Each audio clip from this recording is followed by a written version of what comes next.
So, this movie is actually a horror. Let me explain. Imagine you meet a guy on a first date and it's clear you have no interest in each other whatsoever.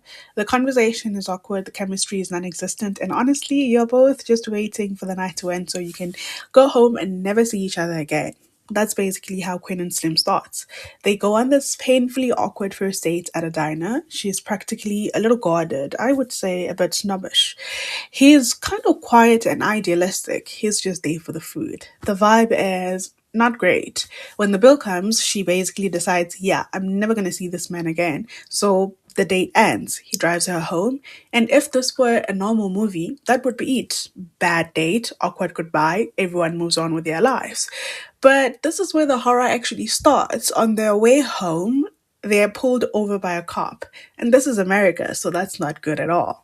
At first, it's just uncomfortable. You know that feeling where something seems slightly off, but you are hoping it will just pass?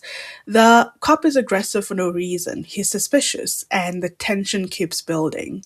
Then things spiral out of control. The officer pulls his gun, there's a struggle, and in a split second moment of panic, the cop gets shot. Now, imagine that scenario. You didn't plan it, you don't want it, but suddenly you're standing there realizing that if you stay, no one is going to believe your side of the story because you are black and this is America. So, what do? You run, and just like that, two strangers who barely like each other or know each other are now fugitives. This is the moment where the movie quietly shifts genres because from here on out, their lives turn into a kind of slow burn nightmare.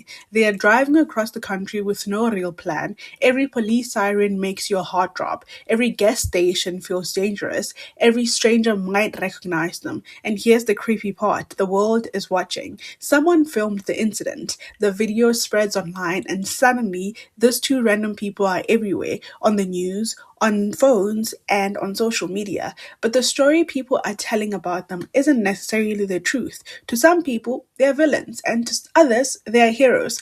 But to themselves, they're just two people trying to survive the worst night of their lives. As they move from place to place, they start meeting strangers who recognize them. Some want to help, some idolize them, some see them as symbols of something bigger. And that's where the horror element really kicks in because they are slowly losing control of their own story. They try to hide, they cut their hair, they change their appearance, they avoid cameras, but the more they run, the more famous they become. It's like being trapped in a nightmare where the entire country knows your face. The longer they're on the run, the more their relationship changes too. Remember how they couldn't stand each other at the beginning? Now they are forced to rely on one another for everything. Trust becomes survival. The person you met on the worst first date of your life becomes the only person who understands what you're going through. And that's when something strange happens. They start falling in love. But even that feels haunted because you know it's built inside this disaster. Every quiet moment between them is overshadowed by the fact that the police are closing in. Every time they think they might be safe, something reminds you they're not. A random encounter, a suspicious look, a news report playing in the background. The tension never fully goes away. And the scariest part of the movie isn't jump scares or monsters.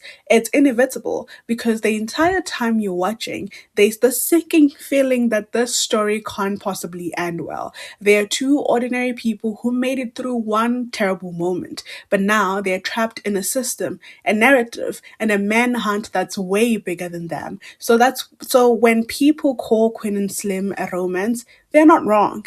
But if you watch it in a certain way, it kind of feels like a horror movie about one bad night, one wrong encounter, and how quickly a normal life can turn into something you can never escape. Because the real monster in the story isn't a ghost or a killer, it's the feeling that once the world decides who you are, there might be no way to change the ending.